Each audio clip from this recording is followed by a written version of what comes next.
ఇప్పుడు నేను 4-5 ఇయర్స్గా ప్రిపేర్ అవుతున్నాను కదా సార్. నేను ఇప్పటికి చాలా టెస్ట్ సిరీసే ఇచ్చాను, ఇవ్వలేదు అని కాదు. కానీ టెస్ట్ సిరీస్ ఎలాంటిది అప్రోచ్ అవ్వాలి, ఎలాంటి వాళ్ళ దగ్గర అప్రోచ్ అయితే మనకు బెటర్ ఉంటుంది అన్న పాయింట్కి మీరు ఏం చెప్తారు?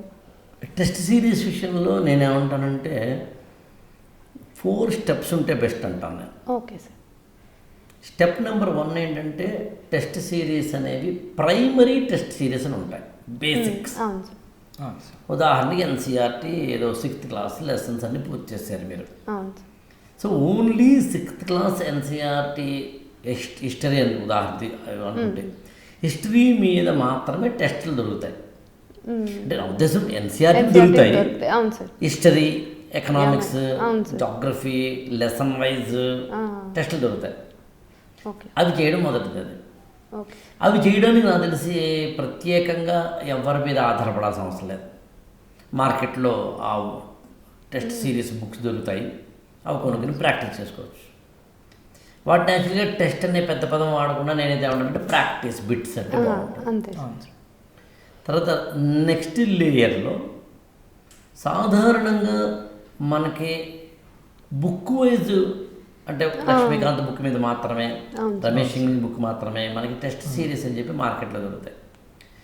ఒక రివిజన్ అయిపోయిన తర్వాత, వీరైతే సెకండ్ రివిజన్ అయిపోయిన తర్వాత, ఆ పుస్తకం మొత్తం అంతా చదివేసిన తర్వాత దాని మీద కాంప్రహెన్సివ్ టెస్ట్లను ఉంటాయి, అవి చేస్తే బాగుంటుంది. ఇక థర్డ్ స్టెప్ ఏంటంటే క్వాలిటీ స్టాండర్డ్ టెస్టులు మాత్రమే ఇచ్చే 1 లేదా 2, మ్యాక్సిమం 1 చాలు, ఒక టెస్ట్ సిరీస్కి సంబంధించి వాళ్ళ దగ్గర జాయిన్ అవ్వడం. ఇంకా 4th ఏంటంటే గ్రాండ్ టెస్టులు. అవును సార్. నేను ఇప్పుడు కూడా గ్రాండ్ టెస్టులు ఏమంటానంటే కొంచెం authentic, well established, qualitative, standard, branding ఉన్న చోట మాత్రమే టెస్ట్ సిరీస్ తీసుకోండి. ఈ 4 స్టెప్స్లో మొదటి 3 కొంచెం మార్కెట్లో అవైలబుల్గా ఉండే వాటిలోంచి తీసుకోవచ్చు, కానీ 4th స్టెప్ జరిగేసరికి మాత్రం బీ కేర్ఫుల్. ఒక స్టాండర్డ్, అది పైగా అక్కడైతే 2 లేదా 3 అంటాను నేను, అంటే 2-3.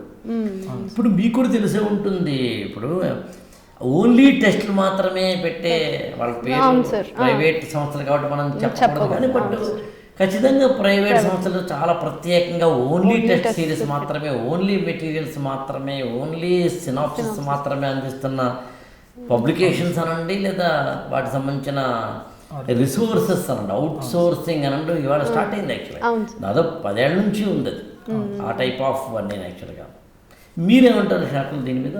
టెస్ట్ సిరీస్ ఎలాగా ఏంటంటారు? I 100% agree with you sir. మనకి మీరు అన్నట్టు ప్రతి స్టేజ్ ఇంపార్టెంటే. అండ్ మోర్ ఓవర్ ఈ లాస్ట్ స్టేజ్ మీరు ఏదైతే చెప్పారో గ్రాండ్ టెస్ట్ స్టేజ్, అది చాలా అంటే చాలా ఇంపార్టెంట్ సార్. సో మీరు అన్నట్టు ఒక రెప్యూటెడ్ ఇన్స్టిట్యూట్లోనే తీసుకోవాలి. అండ్ ఇప్పుడు అగైన్ మనకి ఫ్రీ కాంటెంట్, ఫ్రీ గైడెన్స్ ఇందాక ఏదైతే మనం మాట్లాడుకున్నామో, ఈ టెస్ట్ సిరీస్ కూడా మనకి అవైలబిలిటీ బాగా వచ్చేసింది సార్ ఇప్పుడు. సో అది కూడా మనం కేర్ఫుల్గా చూస్ చేసుకొని ఏది మంచిది ఏది కాదు అని చెప్పి మనం ఫిల్టర్ చేసుకోగలగాలి, చేసుకొని కరెక్ట్ సిరీస్ని ఫాలో అవ్వగలగాలి సార్. అంటే టెస్ట్ సిరీస్ దగ్గర కూడా మెంటర్ ఉండాలేమో కదా? అంతే కదా సార్, డెఫినెట్లీ ఉండాలి sir. That's how you will learn. నువ్వు ఎక్కడ తప్పు వెళ్తున్నావు, ఎక్కడ రైట్ చేస్తున్నావు అన్నది వాళ్ళే మీకు చెప్తారు కదా సార్. మెయిన్స్ టెస్ట్ సిరీస్ అయినా సరే, ప్రిలిమ్స్ టెస్ట్ సిరీస్ అయినా సరే, మీరు మెయిన్స్ ఆన్సర్ రాస్తారు, ఏదో మీరు 10 పాయింట్లు పెట్టుకుని రాస్తారు. ఒక మెంటార్ ఉంటే ఆయన నీకు ఇంకో 5 పాయింట్లు చెప్తారు. నీకు ఎగ్జామ్లో నీకు 7 పాయింట్లు గుర్తు రావాలి అంటే ఈ 15లో 7 గుర్తు రావటం బెటరా, నీ దగ్గర ఉన్న 10లో 7 గుర్తు రావట్లేదని నువ్వు కొట్టుమిట్టాడటం బెటరా? సో అలాంటి పాయింట్స్ మనకు ఉండాలి అంటే మనకు ఒక గైడ్ ఉంటే దట్ విల్ హెల్ప్. కాబట్టి అంటే నాకు అర్థమైంది ఏంటంటే ఓవరాల్గా